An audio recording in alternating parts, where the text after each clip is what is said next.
Hello' students, আজি আমি inverse ট্ৰিকোনোমেট্ৰিৰ দ্বিতীয়টো ভিডিঅ' লৈ আহিছোঁ। প্ৰথম ভিডিঅ'টোত ইনভাৰ্ছ ট্ৰিকোনোমেট্ৰি কি হয় আৰু কিছুমান সৰু সৰু প্ৰব্লেম আমি কৰিছিলোঁ। এতিয়া আমি দ্বিতীয়টো ভিডিঅ' ষ্টাৰ্ট কৰিব গৈ আছোঁ। দ্বিতীয়টো ভিডিঅ'টোত আমি কেইটামান ৰুলৰ কথা শিকিম। ৰুল 1 নম্বৰতে আছে, ধৰি লোৱা এতিয়া চাইন ইনভাৰ্ছ চাইন থিটা ইজুকেল টু থিটা। চাইন কেঞ্চেল হ'ল থিটা, কিন্তু কি হ'ব লাগিব, থিটা বিলংছ টু -π/2 পৰা π/2 ভিতৰত থাকিব। থিটা -π/2 পৰা π/2 ভিতৰত থাকিব লাগিব। নেক্সট কছ ইনভাৰ্ছ, ঠিক তেনেকৈ কছ থিটা ইকুৱেল থিটা। থিটাটো কিহৰ ভিতৰত থাকিব, থিটা বিলংছ টু 0 to π। ঠিক আছে। Next tan inverse tan theta equal to থিটা।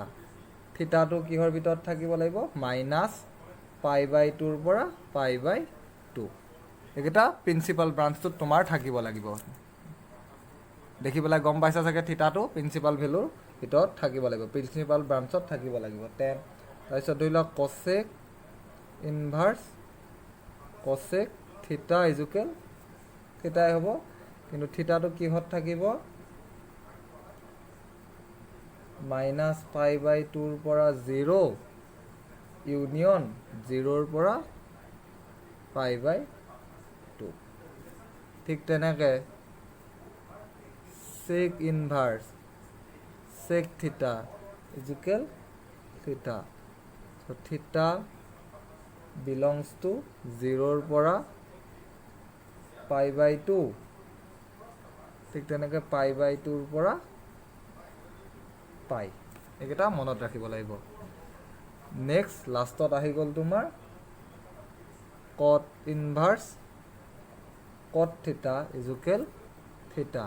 ইয়াত থিটাটো কি হ'ব, 0 পৰা π। ঠিক আছে, এইখিনি বেছিক ৰুল। তোমাৰ কুৱেশ্যন ধৰি লোৱা কেনেকুৱা দিলে, কুৱেশ্যন এটা চালে আমি গম পাম। ধৰি লোৱা কুৱেশ্যন এটা দিছে তোমাৰ চাইন ইনভাৰ্ছ চাইন π/3। ঠিক আছে, এতিয়া আমি চাইন ইনভাৰ্ছ চাইন এইটো ফৰ্মুলা এইটোৰ লগত মিলিছে। থিটাটো কিহৰ ভিতৰত থাকিব, -π/2 পৰা π/2। এতিয়া π/3 মানে কিমান, 60 ডিগ্ৰী। চ' এইটো ৰেঞ্জত পৰি আছে। ঠিক আছে, চ' এইটোৰ এনচাৰটো আমি ডাইৰেক্টলি π/3 লিখিব পাৰিম এনেকৈ। এই থিটাৰ ভেলুটো ইয়াৰ ভিতৰত পৰিলেহে আমি ইজুকেল থিটা লিখিব পাৰিম। মই বেলেগ এটা এক্সাম্পল ধৰি লোৱা দিছোঁ।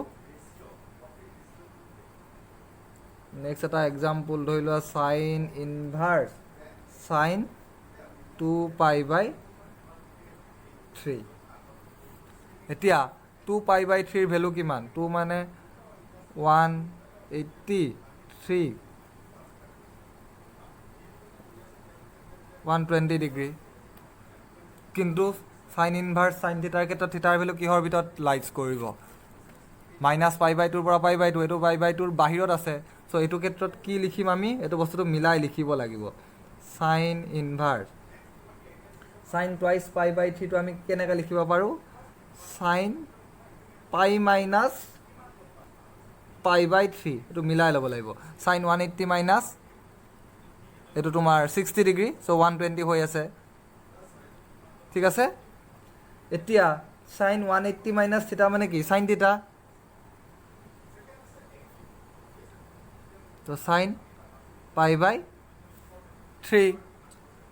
চ' এতিয়া π/3টো কিহৰ ভিতৰত পৰিলে, প্ৰিন্সিপাল ব্ৰাঞ্চৰ ভিতৰত পৰিলে। থিটা ভেলুটো -π/2 পৰা π/2 ভিতৰত পৰিছে। ঠিক আছে, এতিয়া এনচাৰটো হ'ব π/3। চ' আমি এই ৰেঞ্জটোত পৰিছেনে নাই চাব লাগিব। ডাইৰেক্টলি চাইন বা কজ এনেকৈ কেঞ্চেল কৰি দিলে নহ'ব, তেনেকৈ কৰিলে তোমাৰ ভুল হ'ব। ঠিক আছে, নেক্সট এটা কুৱেশ্যন চাওঁ। ধৰি লোৱা কছ ইনভাৰ্ছ কছ 7π/6 এতিয়া 7 পাই বাই 6 মানে তুমি চোৱা 7 180 60 210 সেইটো 0ৰ পৰা 180 ভিতৰত লাইজ নকৰে চ' এইটো তুমি কেনেকৈ লিখিব লাগিব